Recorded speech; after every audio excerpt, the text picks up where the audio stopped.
Napakalaki ng ngiti ng anak ko dahil yung ginawa kong ubento niya ay yung mukha ni Doraemon. Kulang na lang ay umabot po sa tenga yung ngiti niya.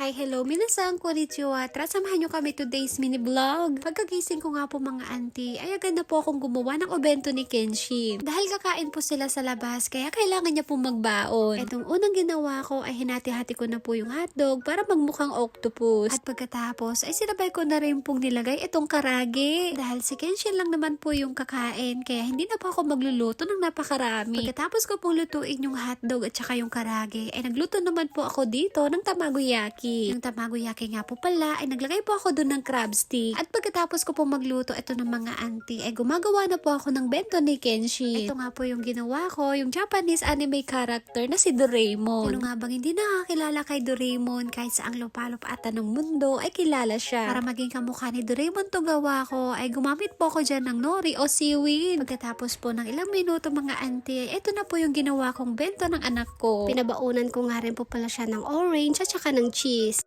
ケイシン誰それドラえもん。ドラえもん誰作ったママ。ママじゃあ、チェジンが全然欲しいの。じゃあ今度作ろうねポタリでねね Hindi man maganda yung pagkagawa ko, at least napasaya ko po tong anak ko. Sa isang taon nga po pala mga auntie, 1 o 2 beses po ata kami gumawa ng bento. Nakakatuwa kasi lumalabas po yung pagiging creative ko. Tapos nga po pala ng ilang minutong pagbabike, ay nakarating na po kami dito sa school nila Kenshi. Kahit ako nga pala ay excited na po ako na makain niya yung bento niya. At nga po pala, kung maalala nyo, yung ginawa kong bento niya ay si Ampaman. Pero ngayon para maiba naman po, ang ginawa ko ay si Doraemon. Tapos kung hihatid si Kenshi sa room nila, ay umalis na rin po ako kaagad. Napakaganda nga po ng panahon ngayon. Maaliwalas po yung langit. Feeling ko parang nasa anime lang ako kasi ganito yung mga napapanood ko doon. Pagkarating ko nga po pala dito sa bahay namin, ay agad ko na rin pong tinignan yung mga tanim kong gulay. Dito naman po yung tanim kong napa-cabbage, yung ibang dahon ay kinain po ng insekto. Pagkatapos ko po doon sa harap, ay nagpunta naman po ako dito sa likod namin para tignan yung tanim kong sigarilyas. Kaso nga lang, hindi pa po pwedeng harvestin dahil maliliit pa. Napakatagal nga po nitong tumubo, kaya late na po siyang namunga at nagkabulaklak. Kaso ko naman po dito sa loob, ay agad na rin po ako nagsalang ng mga labahin sa washing machine. Automatic nga po yan at bubuksan ko na lang kapag natapos na. Sulitin ko maglaba ngayon habang maganda po yung sikat ni Haring Araw. Habang hinihintay ko pong matapos yung nilalabahan ko, ay maglilinis muna ako dito sa toilet namin. Ganito nga po pala ako maglinis ng toilet namin mga auntie. Pinupunasan ko po ng tissue. Tapos yung pinagamitan ko ay tinatapon ko po dun sa toilet, kasabay na po dun sa flush. Yung ginagamit ko nga po pala ay panlinis po talaga ng toilet. Tapos kung malinisan, sa huli naman po ay pinupunasan ko ng alcohol. Hinugasan ko na nga rin tong upuan ni Kenshin pagkatapos ko po dun sa toilet. Ring nagsi-CR po yung anak ko ay ito po yung ginagamit niyang upuan. Habang naglilinis nga pala ako mga auntie, sakto naman po na dumating na si uncle niyong hapon. Rarating nga lang po niya at meron po siyang kausap sa cellphone. Natapos na nga rin pala yung nilalabahan ko at sinampay ko na muna. Habang maganda pa yung sikat ng araw, kaya dito ko na muna isasampay sa labas. Pagkatapos ko naman po magsampay, ay tinago ko na muna itong mga tinupi ko. Saktong-sakto, napakasarap maglinis ngayon mga auntie dahil wala po yung anak kong makulit. Kapag nandito kasi yun mga auntie, mayat maya lang po nagkakalat na naman. Pero mamayang 3:00 pagka uwi po nun ng bahay, panigurado, makalat na naman po tong bahay namin. Pagkatapos ko nga po palang mag-vacuum dun sa sala at dito sa may entrance, ay nagwalis naman ako. May nabasa nga pala ako sa comment section dati mga auntie, bakit daw hindi ko po ipasok yung bigas namin dun sa loob ng bahay at bakit daw nandito sa entrance. Ito pong nakikita nyong sako na yan ay hindi po yan bigas. Fertilizer po yan o abono. Diyan nga po nilagay ni uncle yung hapon, baka pag sa labas daw po ay mabasa po ng ulan. Habang bising-busy nga pala ako dito mga auntie, si uncle yung hapon naman po ay bising-busy ding maglaro. Nasa taas nga po siya at naglalaro na naman po ng games. Nilakay ko kat umubing auntie.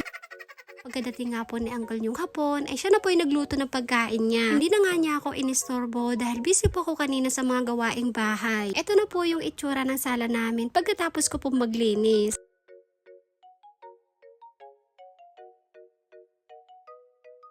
Akala ko tapos na po yung mga gawain ko, hindi pa pala mga auntie. Huhugasan ko nga muna yung mga pinaggamitan ko nung nagluto po ako ng obento ni Kenshi. Hindi lang naman po ito, kaya mabilis lang din po ako ditong matatapos. Yung pagiging housewife na ata yung isa sa pinakamahirap. Wala nang sweldo tapos hindi pa tayo nauubusan ng trabaho.